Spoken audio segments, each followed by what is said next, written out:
నమస్కారం. ఘంటారావానికి స్వాగతం. ముందుగా ప్రధానాంశాలు. గన్నవరం అడ్డాగా రెచ్చిపోయిన వంశీ అనుచరులు, బెదిరింపులు, సెటిల్మెంట్లతో వందల కోట్ల దోపిడీ.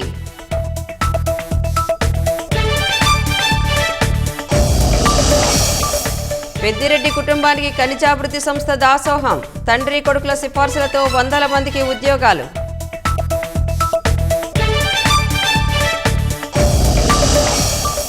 అధికారం పోయినా వైసీపీ అరాచకాలు ఆపలేదు, దళితులపై దాష్టీకాలు కొనసాగిస్తున్నారని సీఎం ఆగ్రహం.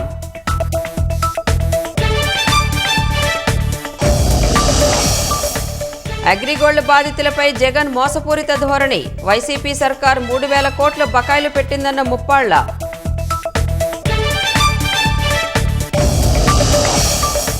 H1B వీసా పునరుద్ధరణకు తప్పని ఇబ్బందులు, డ్రాప్ బాక్స్ నిబంధనలను కఠినతరం చేసిన అమెరికా.